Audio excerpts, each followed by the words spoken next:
porque el tema que estamos tratando, reitero, es el diaconado, y estamos en los requisitos del diaconado, en esa parte que es titulada La familia del diácono, ¿no? El diácono y su familia, basado en el versículo 12, que dice: los diáconos sean maridos de una sola mujer y que gobiernan bien sus hijos y sus casas. Ese es el texto que estamos tratando, y veíamos, hablamos al respecto estamos en el punto de la fidelidad matrimonial, y basado en este punto de la fidelidad matrimonial decíamos que hay algunas posturas al respecto de a quiénes o qué es lo que quiere decir Pablo cuando dice que los diáconos deben ser maridos de una sola mujer y que deben gobernar su casa y sus hijos. Es decir, ¿a qué se refiere? Que gobernen bien sus hijos y sus casas. ¿A qué se refiere con esto? Si el apóstol Pablo está entonces implícitamente en contra de los polígamos, es decir, los que tienen más de una esposa. Si implícitamente el apóstol Pablo está en contra de los viudos, porque ya no se podrían volver a casar, o porque algunos se han casado por causa de la viudez. Y entonces, si el apóstol Pablo está en contra de eso, porque los diáconos deben ser maridos de una sola mujer. Si el apóstol Pablo está en contra de los divorciados y que se han vuelto a casar, porque el apóstol Pablo dice que es el marido de una sola mujer. Y si el apóstol Pablo está hablando en contra de los solteros, porque pues obviamente deben estar casados, porque el texto dice que deben ser maridos de una sola mujer. Entonces hablamos de estos cuatro puntos, de cómo obviamente hay gente, hermano, y uno puede decir, dentro de los que defienden esos puntos de vista, hay personas serias, es decir, que son estudiosos de la Escritura y que pueden llegar a defender estos puntos de vista, que solamente se refiere a polígamos y de ahí para allá no importa, es decir, no están en contra del recasamiento por viudez o por divorcio, o que no están en contra de los solteros. También algunos defienden cada uno de estos puntos de vista. Algunos están de acuerdo en que el apóstol Pablo no está hablando de que debe ser obligatorio que los diáconos se casen, por lo tanto los solteros pudiesen llegar a ser diáconos también dentro de diáconos oficiales dentro del cuerpo de Cristo, dentro de la iglesia local. Obviamente mencionábamos al respecto esa defensa que pudiésemos plantear en lo que dice la Escritura, sobre todo porque cuando la Biblia habla de que los diáconos, en este caso el versículo 12, sean maridos de una sola mujer, bueno, ahí hay algo que uno puede entrar a defender respecto a que sean casados, y es que ese verbo que está ahí, sean, está en imperativo, es decir, hay un llamado a que el diácono sea esposo.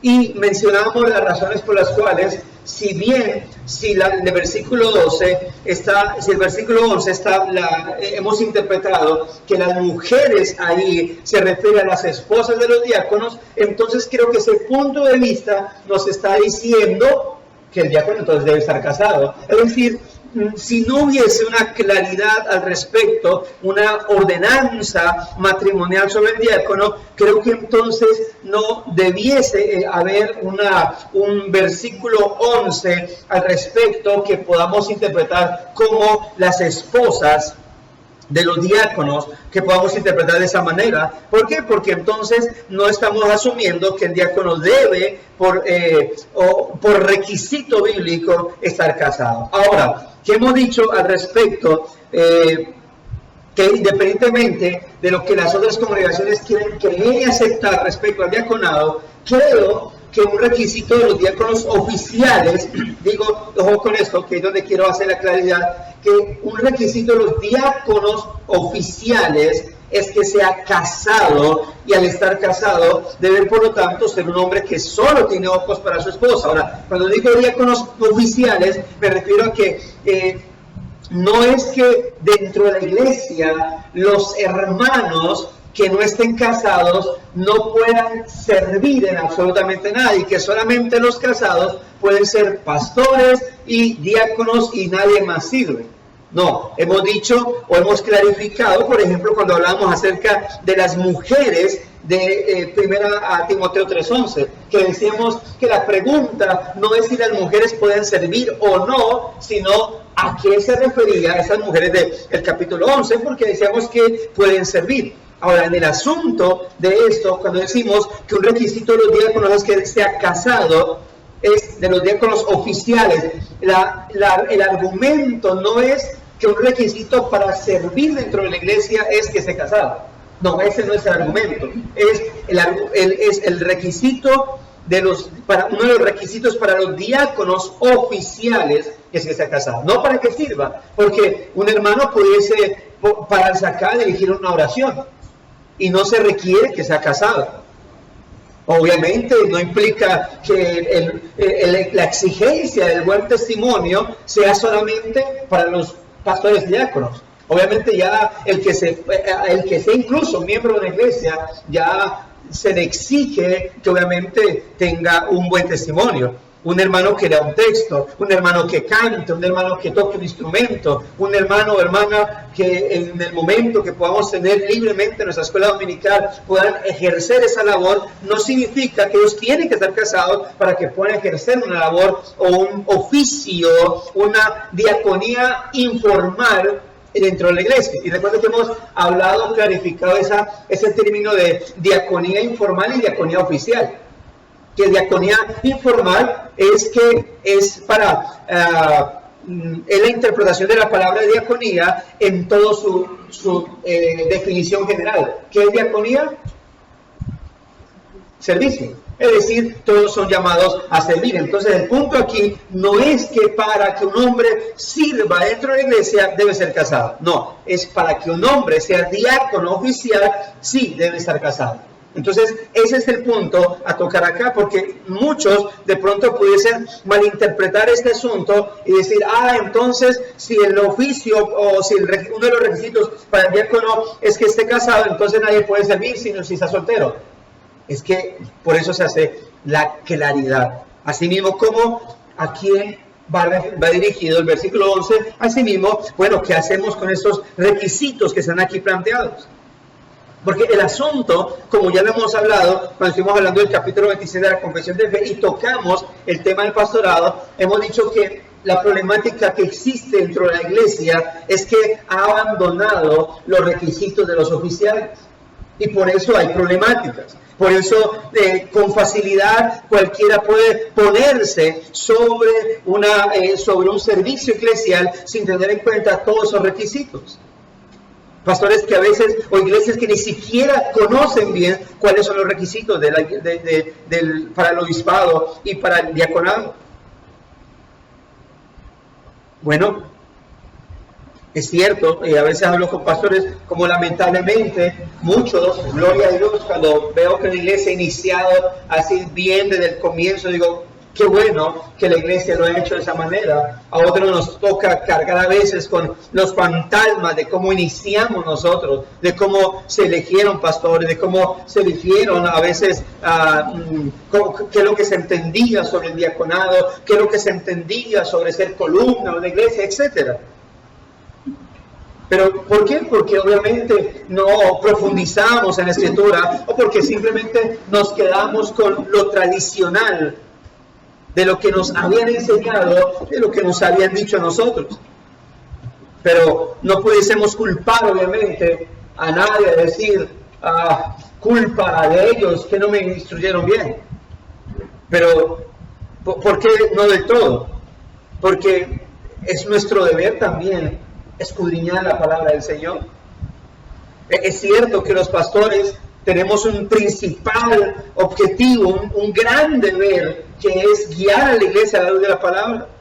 Pero la iglesia no puede jamás caer en ese dormitar de simplemente dejar que el pastor sea el que guíe y que ellos no se sumerjan en las escrituras. Y que puedan obviamente levantarse en contra de aquello que se está enseñando y no sea la luz de la palabra.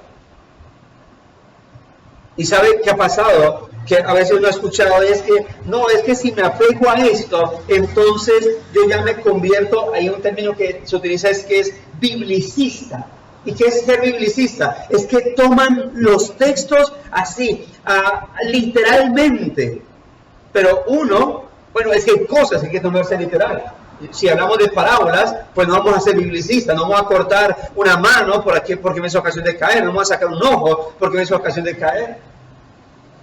Pero cuando hablamos de esto, eso es algo que es tenido en cuenta, porque no se requiere de interpretación, no se requiere de qué es lo que en realidad Pablo quiere decir aquí, o será que podemos omitir esto, o podemos omitir aquello. Muchas iglesias, y si bien a través de la historia se decía, es necesario que las iglesias tengan pastores y diáconos, pero también decía, es necesario que las iglesias no se afanen a tener pastores y diáconos. O sea, son dos realidades. Es necesario que los tengan, pero es necesario que no se afanen. ¿Por qué? Porque en el afán puedes simplemente decir que venga porque necesitamos. Y a través de la historia, cuando eso pasaba, ¿qué ocurría? Bueno, que terminaba la iglesia sufriendo los estragos más adelante. Y así ha pasado. Cuando he hablado de que hay una iglesia de línea pentecostal, cada vez que salía un predicador o un orador que oraba con fuego y hablaba en lenguas, esto y lo otro, ya le echaban el ojo para decir, puede ir a abrir una hora. Eso sí predicaba enredísimo, pero tiene fuego, que es lo importante. Mientras tenga fuego, mientras hablen lenguas poderosas, lo importante es que ahuyente el diablo. Y ¿sabe? Muchas veces fueron los casos donde lo ponía a pastorear y terminaba sacando sus herejías, o terminaba en pecados obviamente, o en soberbias, porque de ahí, de poquito, de estar recién lo ensalzaban y entonces ya se formaban las problemáticas. Ahora, el problema de estas iglesias es que simplemente cuando son denominaciones, quitan a lo mandan para otro lugar, ponen a otro de la misma forma como lo hicieron. La iglesia debe entender muy bien esto, mis hermanos. La iglesia debe, por eso, cuando uno habla y cuando hemos resaltado el hecho de que si es de pastores, o solo que en este caso estamos enfocando al diaconado, aquellos que sean postulados a ello, aquellos que la iglesia vea, es porque los conocen, porque saben de su testimonio, porque han tratado con ellos. Hablaba con un pastor, en este caso el ejemplo es pastoral respecto al pastorado. Decía que la iglesia había postulado a un hermano como pastor, pero porque este hermano estaba entre los hermanos dotados, es decir, se ponía a predicar y lo hacía muy bien. Entonces, cuando hubo una consulta nominativa acerca de a quién debían postular, lo eligieron a él. Ahora, el asunto es que él decía, la iglesia tuvo que ser enseñada nuevamente, porque este hermano nunca ha interactuado con la iglesia, es decir, no le importa la iglesia. Es decir, no es de los que habla con los hermanos, pregunta por qué no está, quién vino, quién no vino, y él simplemente era ensimismado y solamente estaba ahí para predicar. Es decir, la iglesia estaba ignorando los demás requisitos solamente y teniendo en cuenta solamente uno, apto para enseñar. Dice este pastor, convierten el 90 en 10%, el 10% en 90%. Como que no me interesa nada más, simplemente que predique. Y es ahí donde debemos tener cuidado. Lo mismo con el tema del diaconado. La iglesia debe interactuar con esos hermanos. Esos hermanos deben interactuar con la iglesia. Es la forma en cómo la iglesia puede decir, sí, es de buen testimonio. Muchas han sido las veces donde los errores eclesiásticos es el pastor, como con el tema de las palancas políticas. Necesitamos fulano de tal para tal trabajo. Se lo tengo, dice el político, un amigo. Pero de ahí para allá, si realmente es apto, no importa, es el amigo del político. Y hay gente que es echada a un lado porque tiene todas las características para ejercer cierto cargo en cierto lugar, pero no pongamos al amigo. Y a veces las iglesias funcionan de esta manera. El pastor dice, yo coloco a este hombre, yo coloco a este otro, coloco a este diácono, coloco a este pastor. Y la iglesia, a veces simplemente el congregacionalismo que puede haber en muchas iglesias es simplemente que la iglesia diga, sí, va, acepto, y nada más. Ahora, reiterando lo que hemos estado hablando, al respecto de este hombre, cuyo requisito es que sea casado.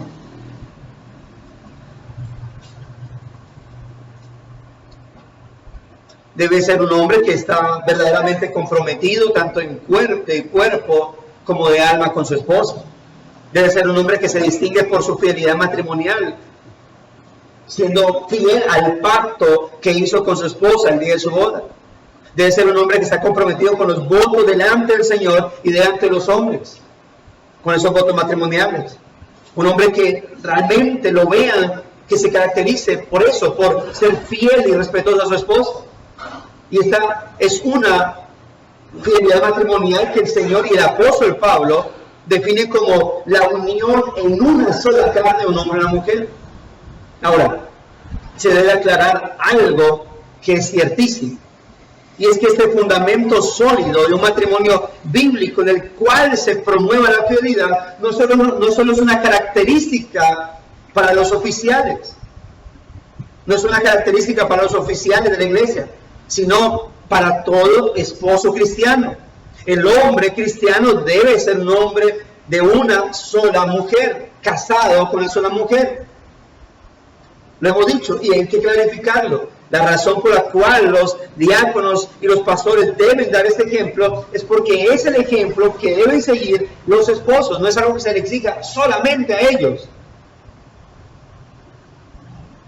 Un esposo cristiano no puede decir, no, pero a mí no me exijan eso porque yo no soy ni pastor ni diácono. Debe ser.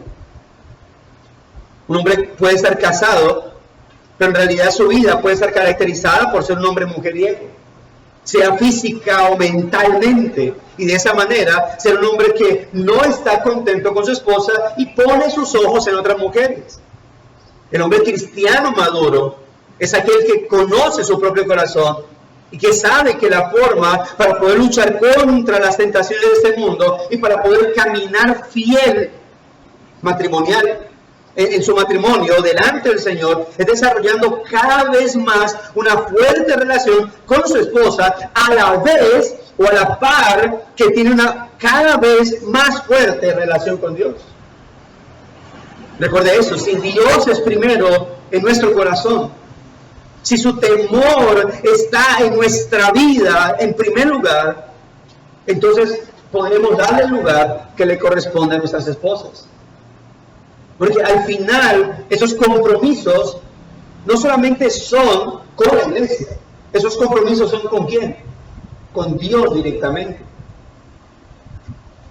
Y en consecuencia, la iglesia estará observando eso. El autor de los Hebreos exhorta a los cristianos en su carta a que honren siempre su matrimonio. Y en especial hace énfasis en el lecho sin mancilla. Mira lo que dice Hebreos 13:4. Hebreos capítulo 13, versículo 4.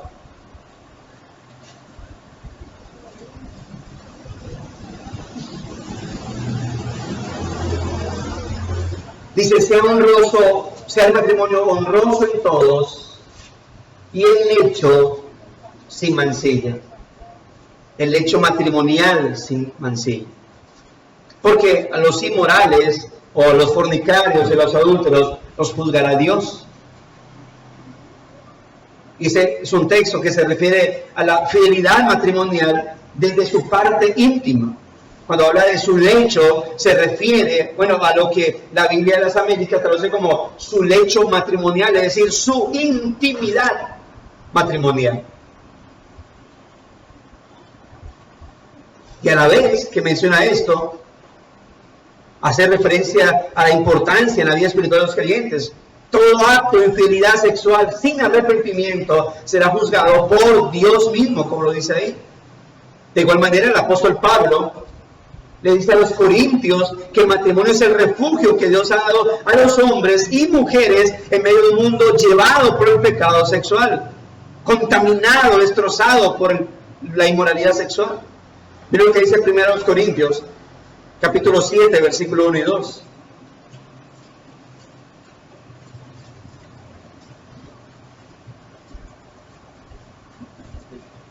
Primera a los Corintios, capítulo 7, verso 1 y 2. Dice: en cuanto a las cosas de que me escribisteis, bueno le sería al hombre no tocar la mujer. Pero, note lo que dice, pero a causa de las fornicaciones, cada uno tenga su propia mujer y cada una tenga su propio marido. Note que Pablo al final plantea el matrimonio como un refugio que Dios ha dado a los hombres y mujeres en medio de un mundo obviamente destrozado por la inmoralidad sexual. En el texto del apóstol Pablo reconoce que el matrimonio puede llegar a ser la salvaguarda de la pureza, porque es el medio que Dios ha dado a los hombres para que no se entreguen a la inmoralidad. Obviamente, ojo, Pablo, estamos citando un texto, pero eso tiene un contexto obviamente bastante extenso, ¿no? No es que simplemente, ¿por qué te vas a casar? No, porque no quiero fornicar, así que me caso. No, hay un contexto detrás de todo esto. Pero Pablo sí plantea el hecho de que el matrimonio, aparte de servir para el consuelo, para la ayuda mutua, para crecer espiritualmente, una de las cosas por las cuales el matrimonio está presente es para ello. Bueno, precisamente la crisis familiar de nuestra época está fundamentada en el problema de la fidelidad matrimonial, la promiscuidad, la sexualización de los hombres y las mujeres y la idolatría al sexo están afectando fuertemente a hombres y mujeres. Cada vez más el mundo apela a los deseos pecaminosos para que sean saciados de tal forma que no importa si la familia misma se impone entre la persona y su fidelidad y su felicidad. En ese mundo el cristiano tiene por gracia la forma de poder demostrar el poder del evangelio en su vida siendo fiel en su matrimonio. Obviamente uno se enfoca en el esposo porque es a quien Pablo se está dirigiendo principalmente, pero la fidelidad es algo que es mutuo, ¿no? Que es algo que por lo cual también la mujer debe procurar permanecer en ello. El hombre debe luchar para que en medio de este mundo caído, en contra de su propio pecado, él pueda amar a su esposa y permanecer fiel a ella, no solo delante de los hombres, sino y especialmente delante de Dios. Como se diría, siendo de un solo corazón y una mente con ella. Eso es algo que el diácono y el pastor deben tener en cuenta. ¿Por qué? Reitero, porque ellos son los ejemplos a seguir de la iglesia, de los varones. Debe recordar que no hay otra institución establecida por Dios de la cual sus partes sean llamadas una sola carne. Como dice Efesios 5, 31 al 33. Por esto dejará el hombre a su padre y a su madre y se unirá a su mujer. Y los dos serán una sola carne. Grande es el misterio, mas yo digo esto respecto de Cristo y de la iglesia. Por lo demás, cada uno de vosotros ame también a su esposa como a sí mismo, y la mujer respete a su marido. Así que un hombre que se deleita en su esposa, cuida a su esposa, la ama y da la vida por ella, porque está convencido que esa es la voluntad de Dios para él, al estar casado, al haber adquirido matrimonio. Y obviamente, si hablamos del contexto del diaconado, al tener este requisito para poder ser de edificación a los demás. Puede estar tranquilo que la gracia de Dios está obrando en su vida. Pero no quiere decir que esto es automático. El amor debe cultivarse, porque el pecado está siempre al acecho para romper y dañar lo que Dios ha establecido. La enemistad natural del hombre le lleva a no ser hombre de una sola mujer, sino hombre de un solo deseo, y es complacerse a sí mismo, y en esto, lo típico, usando a las mujeres. Pero el matrimonio es que la salvaguarda para esto, mis amados hermanos. Y por eso el diácono, el pastor, en este caso el diácono, debe ser muy bien conocido por ese buen testimonio. No debe haber sospecha al respecto, mis hermanos. Deben conocerlo de esta manera. Y reitero, esto no es solo un requisito para los diáconos. Es lo que Dios demanda de nosotros como hombres casados. Es lo que se espera de los hombres solteros que quieren casarse. Y es el fundamento de una familia sólida en Cristo. ¿Qué tiene que hacer un hombre para ser sal y luz al mundo caído? Ser fiel a su esposa, amarla con todo su corazón, mostrando obviamente su amor por Cristo por encima de todo, ¿no? Y de esta manera mostrar con sus actos que es esposo o marido de una sola mujer, que su corazón está por su esposa y espera en el Señor que así sea hasta el último día. La realidad de la conversión de un hombre casado está en el hecho de cómo vive y cómo ama a su esposa.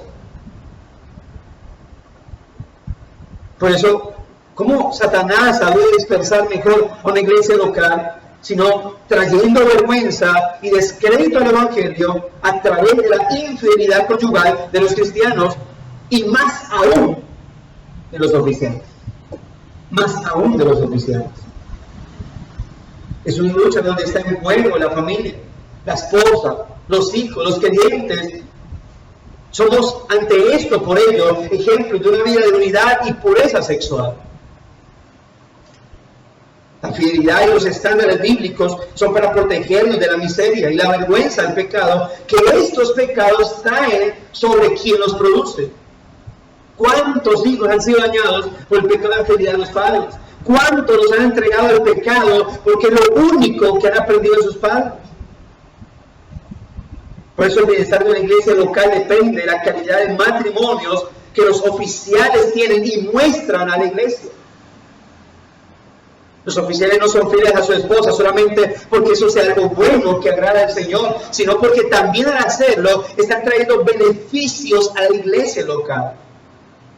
Bueno, sobre todo cuando entendemos que la familia es el epicentro de la sociedad, mis hermanos. Y si el mundo no está resguardando la familia, si el mundo está destrozando la familia, pues a este mundo no le queda otra esperanza sino ¿quién? Dios y la iglesia dando buen testimonio. Decía que ¿qué le queda entonces a este mundo? Esperanza, sino Dios, obviamente, y la iglesia mostrando ese buen testimonio, la iglesia defendiendo la familia. La iglesia debe hacerlo. Si este mundo no quiere preservar la vida de la familia, ¿quién debe hacerlo? La iglesia. Obviamente, sí, Dios, pero es que Dios ha dejado la iglesia para que sea luz en medio de las tinieblas, para que sea sal de esta tierra. Ese es el llamado, mis amados hermanos. Por eso es necesario.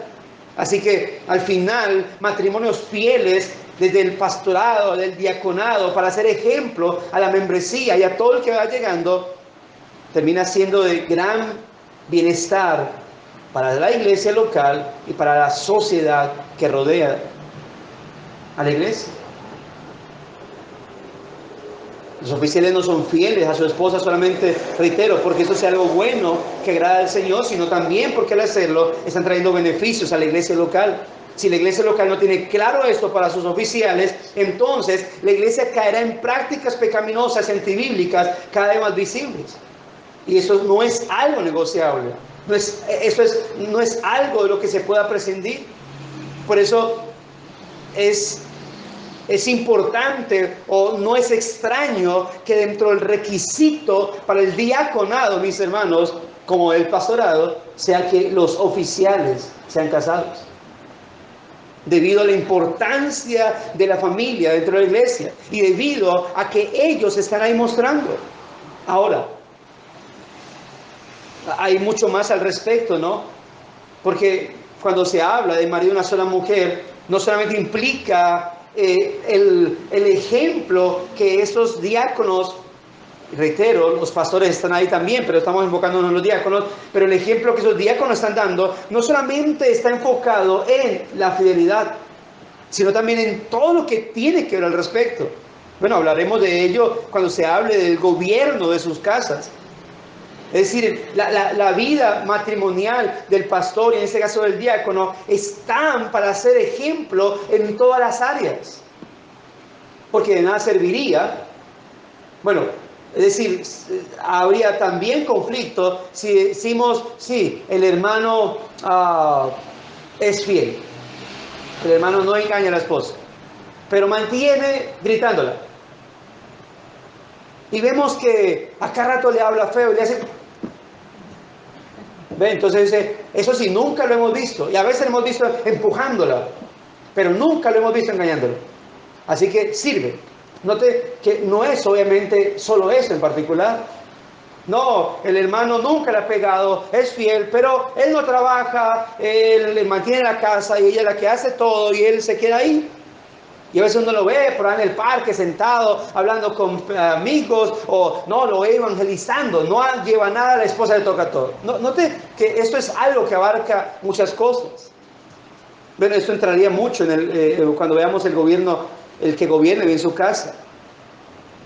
Note entonces cómo realmente la vida matrimonial, hermano, en el pastor y en el diácono es importante, porque lo que va no solamente salvaguardar el evangelio en cuanto a buen testimonio como en esa área, sino que también va a fortalecer la vida familiar, y más aún, hermano, cuando incluso el matrimonio o la esencia y el valor por el matrimonio se está perdiendo aún dentro de la iglesia evangélica.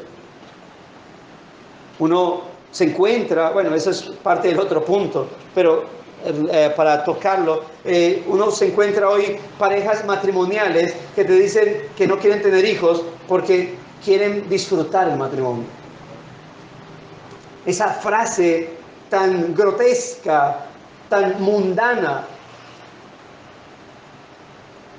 Varias veces he regañado a unos que otros conocidos cuando nos dicen, vengan, vamos. Yo digo, no, porque la niña. No, pero ustedes también tienen que disfrutar juntos con el esposo. Yo, espera, ¿cómo que disfrutar? ¿Quién te dijo que no disfrutamos? Pero a veces ese concepto que hay dentro de los hogares, aún cristianos, si olvidamos ese requisito para pastores y lo olvidamos para diáconos y decimos que esto es relativo, que no está hablando de un requisito literal, no es una exigencia ser casado para el pastor, no es una exigencia ser casado para el diácono, ¿cómo la familia entonces se va a fortalecer dentro de una iglesia? ¿Cómo la familia se va a fortalecer desde el ejemplo que los oficiales deben dar dentro de una iglesia?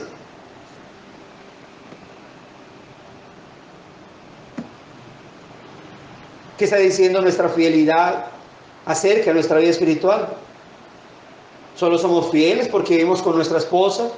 ¿O somos fieles porque realmente amamos a nuestro Señor y entendemos entonces el compromiso que tenemos delante del Señor con nuestro cónyuge?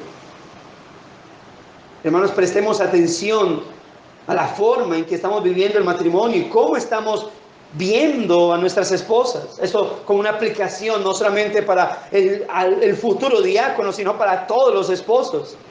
Procuremos y luchemos por la fidelidad no solo de cuerpo, sino de corazón hacia nuestro cónyuge. Y seamos ejemplo junto con el pastorado, junto con el diaconado o junto con el futuro diaconado, para aquellos que nos están mirando y puedan ver que si bien realmente hay batallas y luchas dentro del matrimonio, esas batallas y luchas se pueden llevar a cabo por la gracia de Cristo, por la misericordia del Señor, que siempre está amparándonos y respaldándonos. En conclusión, independientemente de estas posturas y que hayan hermanos serios decir, predicadores serios que pueden respaldar esas 4 posturas, creo que un requisito para el diaconado es que sea casado. Así como obviamente un requisito del pastorado es que sea casado. ¿Por qué? Porque la manera en que... Ahora, y aclaro esto, no lo digo por el hecho de que es que si está casado sí puede hablar del matrimonio, porque muchos dicen eso. Es que para hablar del matrimonio tiene que estar casado. Caeríamos en la misma ideología de hoy el feminismo. No es que para hablar de la mujer tiene que tener útero.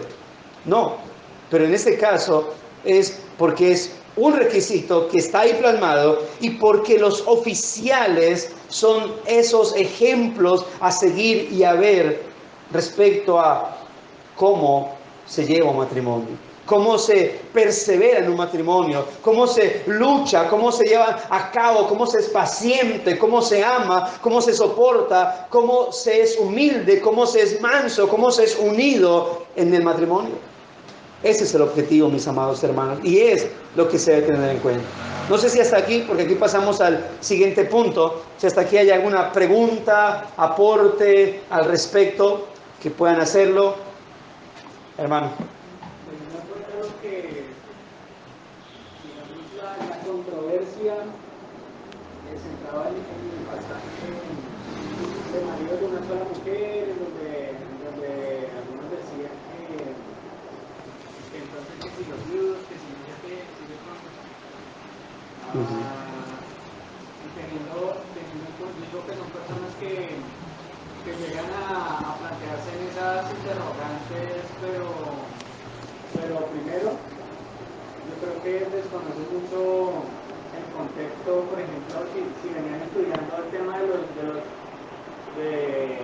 los pastores, yo creo que eso ya le da a usted claridad también para aceptar, digamos, una similitud entre lo que sería un requisito para diáconos y plantearse, por ejemplo, las soluciones que se plantean con los diáconos, pero que de pronto no existen con los pastores. De que en la Biblia, por ejemplo, el apóstol Pablo, cuando habla acerca de esos pasajes como en Corintios, siempre la idea es que la iglesia se guarde los pecados sexuales, y si una persona va a estar en un puesto de autoridad, pues mucho mayor, o sea, con mayor medida se debe cuidar de caer en ese tipo de pecados sexuales, porque pues va a estar en un puesto obviamente de autoridad en la iglesia y pues que se supone que está siendo llamado a ser ejemplo de la grey. Entonces, para mí es más intuitivo llegar a una interpretación de que es por causa de estas cosas, de que hay una persona que sea ejemplo en todos los demás mandamientos que ya se han hablado en las otras culturas, por ejemplo, como que el hombre se guarde en su vida sexual y que tiene que tener una excusa por causa de la fornicación. Entonces, para mí es más intuitivo llegar a la conclusión de que está hablando de que el ministro, tanto pastor como diácono, tiene que tener una esposa, y aparte que uno de los argumentos que, por ejemplo, Pablo da para los pastores es que el que no gobierna en su casa no puede gobernar en su iglesia. De todas maneras, el asunto del diácono, aunque es de servicio, digamos, tiene una autoridad en ciertos asuntos diferentes al del pastor, con los complementarios, pero en cierta medida también es un puesto donde tiene que cuidar. Así es. Entonces, si no sabe gobernar su casa, pues difícilmente va a poder encargar del asunto. Sí, es una exigencia muy marcada, como para no decir, no es un requisito. O sea, muy marcada tanto en el pastorado como en el diácono, como para que no digan, no, eso no es relativo, es por si está. Como muy, no hubiese, creo que Pablo clarificaría algo en particular, pero sí se debe tener muy en cuenta esto en especial, ¿no? Bueno, vamos a dejar aquí, mis amados hermanos, y retomamos en minutos nuestro culto general.